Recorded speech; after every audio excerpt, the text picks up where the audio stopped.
Dans cet exercice, un CP majeur de 2017, on s'intéresse à une fonction i de x définie par une intégrale à paramètres, donc en mettant l'intégrale de 0 à 1 de ln de t fois ln de 1 plus t, 1 moins t puissance x dt. Donc on nous demande de démontrer que dans un premier temps la fonction qui est à l'intérieur de l'intégrale est définie et continue sur 0, 1. Donc là il n'y a pas de problème particulier parce que comme x est positif, pour tout t appartenant à 0, 1, t puissance x appartient encore à l'intervalle 0, 1 ouvert. Donc ln de 1 moins t puissance x va exister, ln de t existe, et finalement on va obtenir la définition de la continuité comme produit de fonctions continues et composées, etc. Donc tout va très bien ici, donc j'insiste pas sur ce point-là. Ensuite on nous demande l'existence de l'intégrale i de x. Donc vu ce qu'on a fait dans la première question, on voit qu'on doit gérer deux problèmes, un problème en 0, un problème en 1. Donc commençons par exemple par le problème en 0. Pour tout x positif, cette fonction donc elle continue sur 0,1. Donc en 0, f de t, ça va être un grand taux de ln de t. Pourquoi? Parce que quand t tend vers 0, cette quantité-là, globalement, cette quantité ici tend vers 0.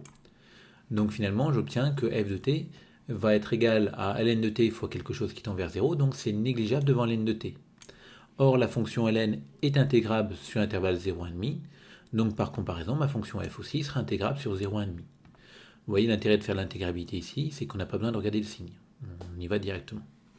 Bon, maintenant, il reste à faire le cas en 1. Donc pour faire en 1, on va poser un changement de variable. On va poser t égale 1 moins h.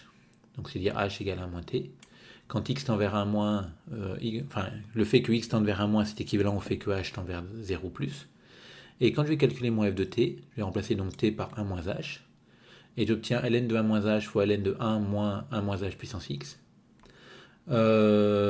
C'est équivalent ici, ln de 1 moins h va être équivalent à moins h parce que h tend vers 0. Donc cette quantité tendant vers 0, on a cet équivalent là. Et à l'intérieur du deuxième logarithme, je vais faire un développement limité en h. Donc parce que x ici est une constante. Donc ça me fait du 1 moins xh plus petit o de h. Donc 1 moins ça. Donc en fait finalement ça me fait du moins h fois, ici je vais avoir ln de xh plus petit o de h. Donc en mettant h en facteur, je vais avoir ln de h plus ln de x plus petit o de 1. Et quand on regarde l'équivalent ici, ln de h, quand h tend vers 0 plus, ça va tendre vers l'infini. Ln de x plus petit o de 1, ça va tendre vers ln de x, qui est un nombre fixé, x étant strictement positif. Et donc on obtient finalement que l'équivalent à l'intérieur de la parenthèse, c'est ln de h. Et donc ma fonction, globalement, elle sera équivalente à moins h ln de h. Et comme h tend vers 0, ça va tendre vers 0 par croissance comparée.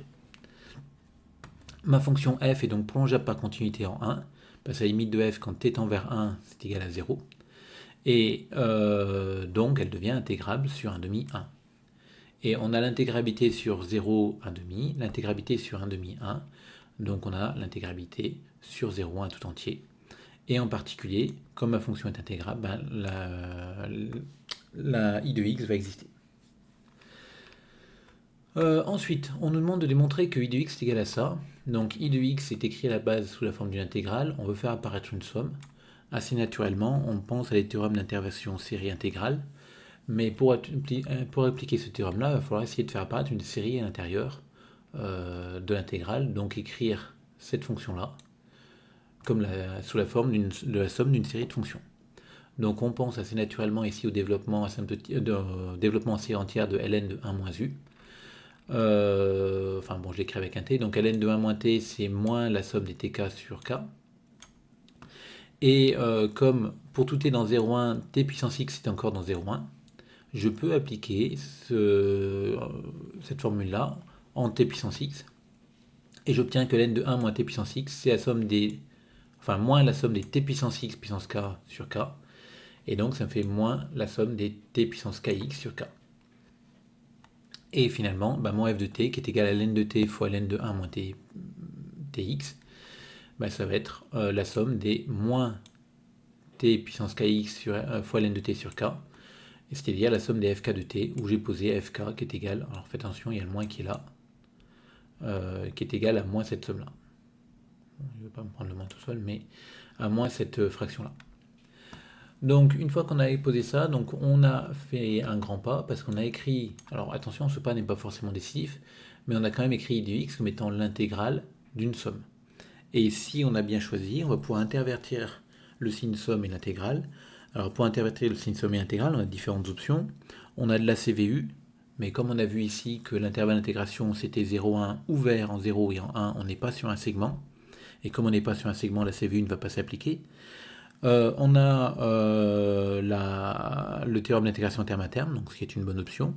Et on a aussi éventuellement, si ça ne marchait pas, faire de la convergence dominée sur la suite des sommes partielles. Le problème étant que ici, la suite des sommes partielles, je la maîtrise pas du tout, je ne sais pas du tout quoi en faire. Donc a priori, c'est pas vraiment une bonne option, il me reste vraiment que le théorème d'intégration terme à terme. Donc je vais vérifier les hypothèses du théorème d'intégration terme à terme. Donc je dois avoir la convergence simple des FK. Mais mes FK ont été construites pour qu'il y ait de la convergence simple vers F. Donc par construction des FK, la série des FK converge simplement sur 0,1 vers F, qui est continue par morceau, parce que la fonction F qu'on a étudiée au départ. Donc elle même continue tout court sur 0,1. Ensuite, on doit démontrer que toutes les FK sont intégrables. Donc les FK déjà sont continues sur 0,1. Et quand je regarde FK en valeur absolue, c'est plus petit que la valeur absolue de t puissance kx fois la valeur absolue de ln de t sur k. K est plus grand que 1, donc je peux l'enlever. C'est plus petit que donc la valeur absolue de t puissance kx fois ln de t. Et t est compris entre 0 et 1, donc t puissance kx est plus petit que 1. Et finalement, on obtient que mes fk en valeur absolue sont plus petites que la valeur absolue de ln. Or, ma fonction ln est intégrable sur 0,1, donc par comparaison, les fk le sont aussi. Donc vous voyez ici, si on est adroit dans la majoration, ça va très très vite. Et ça évite de faire tous les cas qu'on pourrait imaginer en disant tiens, qu'est-ce qui se passe quand ça tend vers 0, qu'est-ce qui se passe quand ça tend vers 1, etc. etc. Quoique ça marche très bien ici aussi, parce que quand on regarde la limite quand t tend vers 0, ici, comme mon x est strictement positif, t puissance kx va tendre vers 0, ln de t va tendre vers l'infini, mais par croissance comparée, ça va tendre vers 0, donc ça va être prolongeable par continuité en 0. Et en 1, pareil, en 1, on n'a pas de problème, parce que ln de t va tendre vers 0, t puissance kx va tendre vers 1, et donc ça va être encore une fois prolongeable par continuité en 1, donc ce sera intégrable aussi. Mais la majoration que j'ai obtenue ici est encore plus agréable à écrire. Bon, ensuite du coup, on a presque fini. Il faut maintenant démontrer que la série des intégrales de la valeur absolue de fk converge. Donc pour ça, je m'intéresse d'abord à l'intégrale de la valeur absolue de fk. Et je me rends compte que les fk, comme elles sont écrites, ln est négatif, mais avec le moins c'est négatif aussi. Donc du coup, ça va faire ma fonction fk va être positive sur 0,1. Donc l'intégrale de la valeur absolue de fk, c'est égal à l'intégrale de fk. Ensuite, quand je regarde l'intégrale de fk, c'est l'intégrale d'une fonction de la forme t puissance lambda fois ln de t. Et on sait que ces intégrales-là se calculent par intégration par partie, sauf si lambda est égal à moins 1, où on reconnaît directement, on aura du t puissance moins 1, donc du 1 sur t fois ln de t, et dans ce cas-là, on reconnaît du u' fois u, et donc on se primitive en u2 sur 2. Mais là, mon lambda sera différent de moins 1 parce que k et x sont positifs, et du coup, on va faire une IPP en dérivant le ln de t et en primitivant le t puissance kx. Donc on pose nos fonctions qui vont bien. On vérifie qu'elles sont bien classées 1 sur intervalle 0,1 ouvert, donc pas de problème. On vérifie la limite en 0, donc par croissance comparée, u de t, v de t, ça va tendre vers 0 parce que cette puissance-là, kx plus 1, va être strictement positive. Je ne sais pas pourquoi j'ai dit kx, là c'est kx plus 1, vu que c'est v de t. Et la limite de u de t, v de t quand t tend vers 1 va être égale à 0 aussi, pour les mêmes, enfin en gros le ln de t va tendre vers 0, et ça va tendre vers quelque chose, non nul, enfin vers quelque chose, donc ça va faire 0 en tout. Vous remarquerez qu'ici, comme je suis placé sur intervalle 0,1 ouvert, parce que mes fonctions fk sont définies sur 0,1 ouvert, donc ça n'aura pas de sens de le faire ailleurs, je suis obligé de vérifier mes limites en 0 et en 1. J'aurais pu être un peu plus malin en prenant la valeur en 1 ici, mais j'aurais eu un problème avec ma convergence simple après, parce qu'en 1, il n'y a pas de convergence simple. Quoique si, mais il aurait fallu le vérifier différemment. Enfin bon, voilà. J'ai choisi d'ouvrir en tout cas, donc comme j'ouvre, je fais attention à vérifier mes limites aux deux bornes. Et enfin, j'ai une intégrale qui converge, donc l'intégrale de u de t v' de t qui est intégrale de fk, on a vu que ça convergeait. Donc par intégration par partie, l'intégrale de u' de t v de t dt va converger aussi. Et on va pouvoir poser notre intégration par partie, on obtient ça. Et donc la nouvelle intégrale qui apparaît, il y a encore du t puissance kx, que j'ai encore une fois primitivé, en t puissance kx plus 1 sur kx plus 1. Et donc on obtient cette valeur-là finalement. Bon, alors on a calculé l'intégrale de la valeur absolue de fk, donc maintenant il faut que je regarde si cette série converge. Mais je vais faire un équivalent maintenant de cette quantité-là. Et cette quantité-là, c'est équivalent à 1 sur x2 k3, parce que x est non nul, bien sûr. Et cette série-là est convergente. Donc par comparaison, ma série des intégrales de valeur absolue de fk converge. Alors vous remarquerez qu'ici, j'ai pas fait de l'absolue convergence, j'ai juste fait de l'absolue convergence. J'ai pas parlé de série à terme positif, mais on est dans un cadre où on sait que c'est des séries à terme positif parce qu'on a calculé l'intégrale de la valeur absolue de fk. Donc on sait que cette série est à terme positif. Donc on ne le dit pas toujours. Si vous voulez être tranquille, vous pouvez très bien dire ici j'ai la convergence absolue. Donc par comparaison, cette série converge absolument, donc converge. Au moins vous êtes tranquille, vous appliquez un théorème vraiment du cours, avec toutes les hypothèses. Donc en tout cas, j'ai mes trois hypothèses pour l'intégration, pour le théorème d'intégration terme à terme. Donc ça me dit que, encore une fois, en fait, i de x va être convergente, parce que la fonction f va devenir intégrable, vu que j'ai convergence simple vers f, j'obtiens l'intégrabilité de f sur intervalle 0,1, mais bon, je le savais déjà. Et donc i de x qui est intégrale de f, c'est encore égal à l'intégrale de la somme des fk, et j'ai le droit d'intervertir la somme et l'intégrale. Donc c'est la somme des intégrales de fk, et l'intégrale de fk, on l'a calculée ici, c'était 1 sur k facteur de kx plus 1 au carré, et on obtient bien la forme voulue.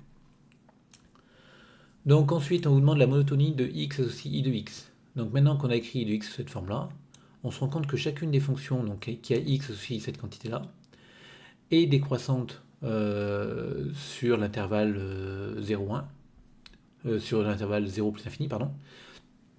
Donc pourquoi est-ce qu'elle est décroissante sur l'intervalle 0 plus infini? Parce que c'est l'inverse d'une fonction qui va être croissante et positive. Donc toutes ces fonctions-là sont décroissantes, et finalement i de x, c'est la somme d'une série de fonctions décroissantes. Et on a vu dans le cours que quand on a convergence simple, on conserve la monotonie. Donc comme toutes mes fonctions sont décroissantes, la fonction somme, i, va être elle aussi décroissante. Donc comme finalement ma fonction i est décroissante, j'obtiens que i admet une limite finie en 0+, finie ou infinie, pardon, et une limite finie ou infinie en plus infini. Bon, ensuite, on nous demande de montrer qu'il existe un a tel que i de x est équivalent à a sur x2. Donc c'est une question qui n'est pas évidente ici. Donc l'idée qu'on va avoir, c'est d'essayer de forcer à faire apparaître, on va partir de cette expression-là, assez naturellement, et on va essayer de faire apparaître un x2 dans cette expression-là, et puis montrer que le reste, finalement, on va tendre vers un certain a. Donc pour faire apparaître ce x2-là, tout simplement, on va factoriser par x, là, et ça nous fera apparaître le 1 sur x2. Et on va obtenir une écriture qui est celle-ci, 1 sur x2 fois ça. Donc si j'arrive à démontrer que cette série-là, qui dépend de x du coup, a une limite finie quand x tend vers plus infini, j'aurai gagné. Donc j'ai plus qu'à m'intéresser à ça. Et je vais m'intéresser du coup à cette série que je vais avoir comme une série de fonctions, donc la série de ces fonctions-là. Elle va être croissante sur R plus étoile. Pourquoi? Parce que chacune des fonctions qui apparaît là est croissante, parce que le dénominateur c'est une fonction décroissante et positive. Et pour tout x positif, en plus, on a que cette quantité-là est plus petite que 1 sur k3. Et en sommant ces inégalités, puisqu'on a le droit de le faire parce que toutes les séries convergent, on obtient que ma série en x est plus petite que la somme des 1 sur k3. Donc finalement, cette fonction, elle est croissante sur R plus étoile, elle est majorée par la somme des 1 sur k3, donc cette limite existe, et est finie. Alors maintenant, il ne me reste plus qu'à démontrer, je voulais avoir donc cette limite, je vais l'appeler A, bien sûr. Je voulais avoir que A était strictement positive, donc il faut que je démontre que cette limite est non nulle.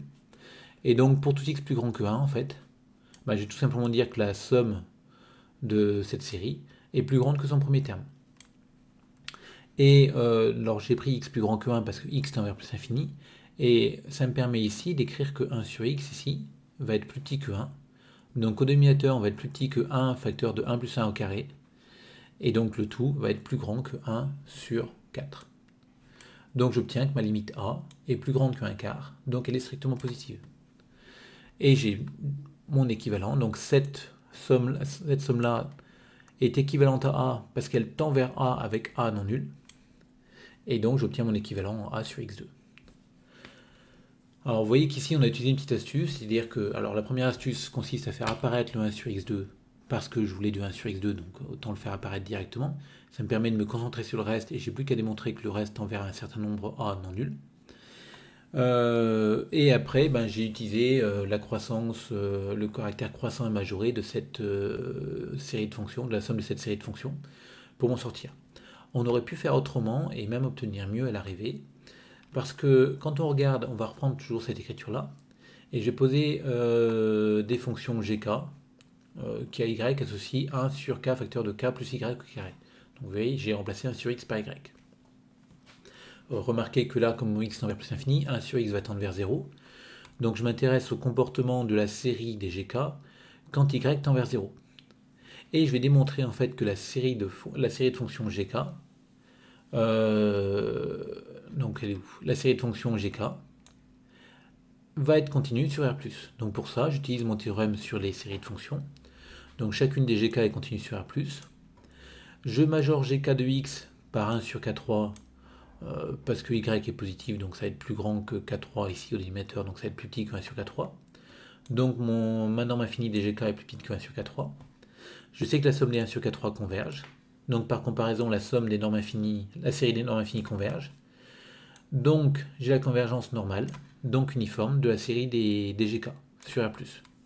Et j'obtiens ainsi que ma fonction g, qui est la somme de cette série de fonctions, est continue sur R+. Et comme elle est continue sur R+, la limite quand x tend vers plus infini de ceci, c'est la limite quand y tend vers 0 de la somme de ma série de fonctions, donc en fait de g de y. Donc là j'ai la limite de g de 1 sur x, donc c'est la limite de g de y. Et la limite de g de y, ça va être g de 0, parce que g est continu en 0. Et g de 0, c'est la somme d'1 sur k3.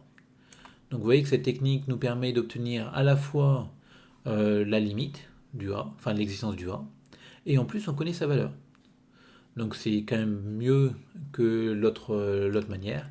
Bon, cette manière-là, la première manière que je l'ai présentée, a quand même le mérite de répondre à la question. On voulait un équivalent à un certain grand A, on ne demandait pas la valeur de grand A, donc on n'avait pas besoin de la donner. Bon, ensuite on vous demande de faire la même chose en 0+, je crois, la limite de I de x en 0+. Pardon, uniquement la limite.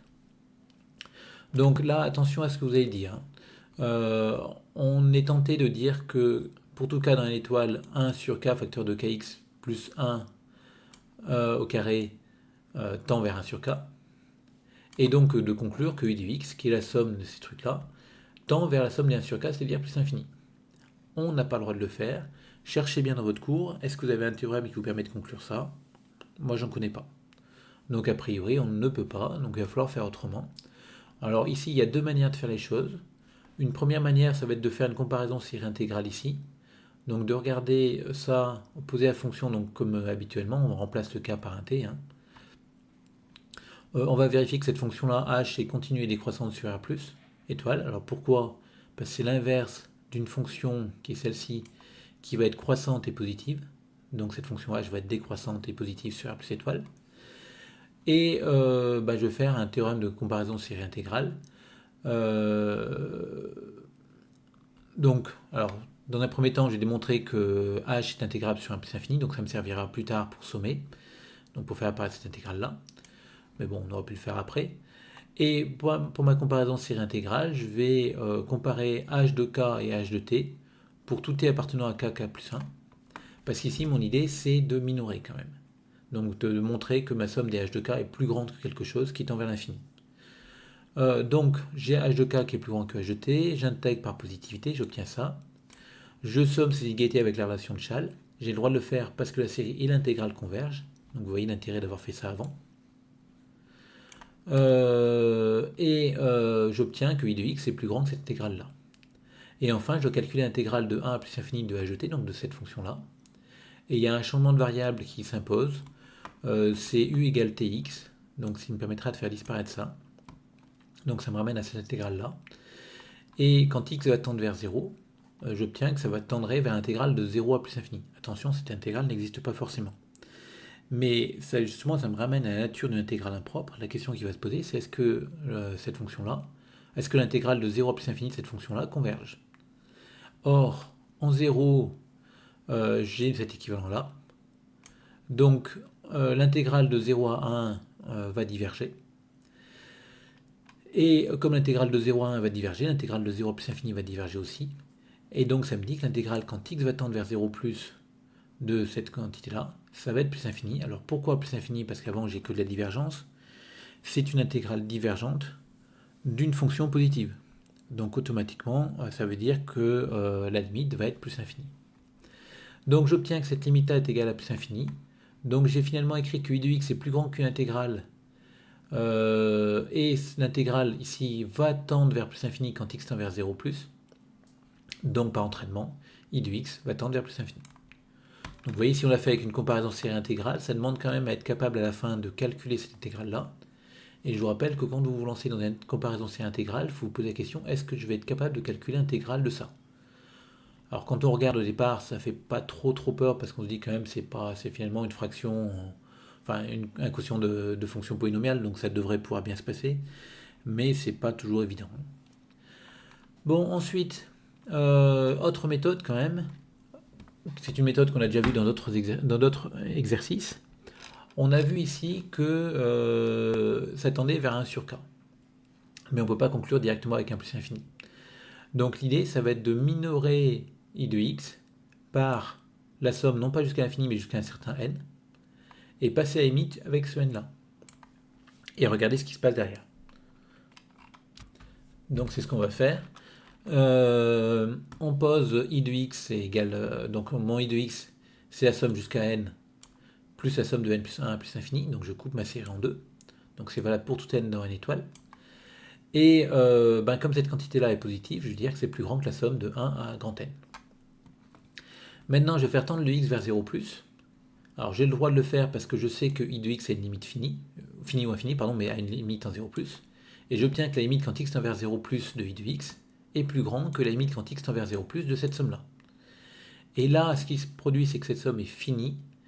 Dans cette somme, il y a grand N termes et ce grand N est indépendant de x. Donc un nombre fini de termes indépendants de x, et j'ai le droit d'intervertir la somme et la limite, et j'obtiens ça.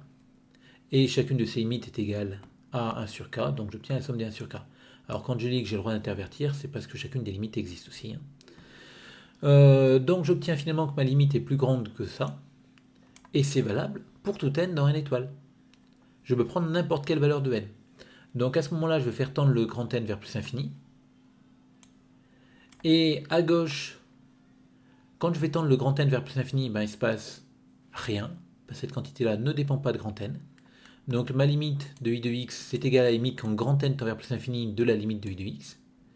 Et quand je passe à la limite quand grand N tend vers plus infini de l'autre côté, j'obtiens plus infini, parce que je reconnais la limite de la suite des sommes partielles de la série harmonique. Donc on a bien, encore une fois, la limite de i de x égale plus infini.